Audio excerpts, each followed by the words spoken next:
Puntos clave de la enterocolitis necrosante del recién nacido.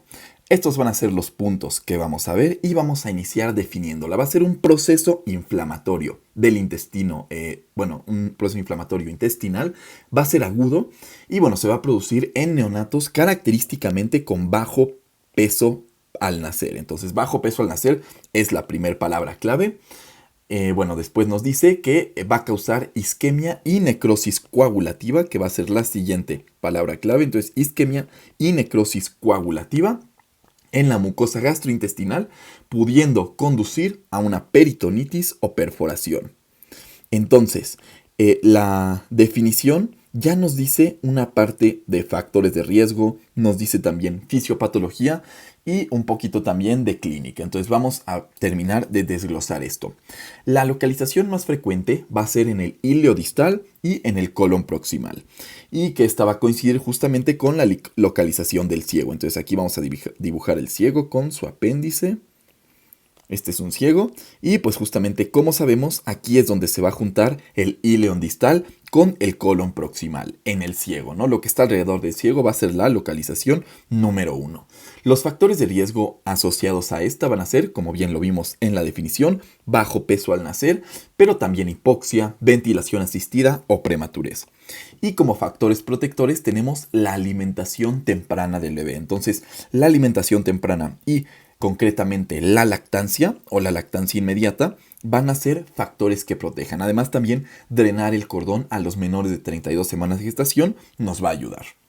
La causa de esto va a ser una disbiosis. Entonces, esa va a ser la palabra clave. Una disbiosis que va a disminuir por esta afección en la flora intestinal, va a disminuir las defensas, las células de defensa, y por lo tanto va a producirse una infección que posteriormente va a dañar la mucosa y le va a causar isquemia y necrosis coagulativa. Pero la palabra clave aquí es disbiosis. En cuanto a la clínica que vamos a tener, va a depender de la clasificación de Bell. Vamos a tener una clínica muy inespecífica con intolerancia a la vía oral, con dolor, a lo mejor también datos de irritación peritoneal en caso de que ya haya una peritonitis o una perforación, pero la clínica va a ser inespecífica y por eso el diagnóstico y la clínica van de la mano con la clasificación de Bell. En la clasificación de Bell vamos a tener un estadio 1 y un estadio 2. Algo clásico en esta parte de la clínica es que el niño tenga de 2 a 3 semanas de vida. Entonces, a esto le sumamos intolerancia vía oral, dolor, distensión, los datos de irritación peritoneal, etcétera, ¿no? Entonces, quedamos que 2 a 3 semanas de vida, pero que la clínica y el diagnóstico en general lo íbamos a basar en nuestra clasificación de Bell. Entonces, vamos a tener 3 estadios en Bell. 1, 2 y 3. En el estadio 1 solamente vamos a tener sospecha clínica a través de estos síntomas que mencionamos, ¿no? Fiebre, a lo mejor también intolerancia a la vía oral, dolor, bradicardia también se puede presentar. Y esto nos habla de esta clasificación de Bell 1 nos habla de una enfermedad todavía temprana, ¿no? Que todavía no produce complicaciones. Lo que vamos a encontrar en una radiografía con Bell 1 es ileo. Entonces, ileo.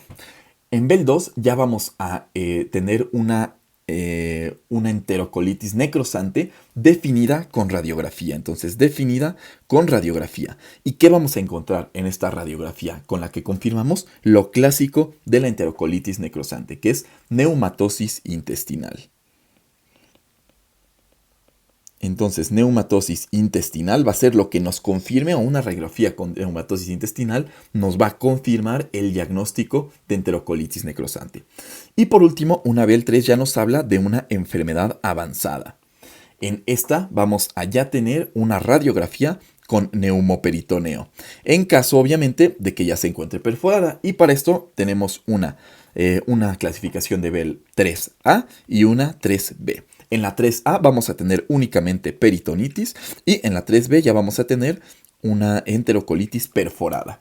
Entonces esa va a ser la clasificación y cómo vamos a ir haciendo el diagnóstico. Y el tratamiento también va a ir en función de la clasificación de Bell en la que nos encontremos. Entonces para el tipo 1 vamos a dar antibiótico por 3 días.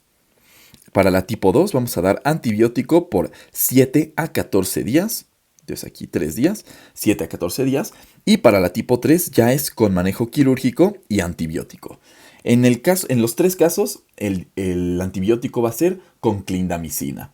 Y en caso de la tercera, si ya hay perforada, le tenemos que asociar a la clindamicina metronidazol. Entonces aquí sería metroclinda. Y el manejo quirúrgico va a depender de si hay líquido en el peritoneo, líquido peritoneal o no. ¿Y cuánto? Entonces, si no hay o si hay menos de 1 litro o menos de 1000 mililitros, vamos a únicamente hacer drenaje peritoneal. Y si hay más de 1000 mililitros, vamos a hacer laparotomía, drenaje, resección y anastomosis, mucho más invasivo. Y eso sería todo en cuanto a la heterocolitis necrosante. De este lado está el apunte. Muchas gracias.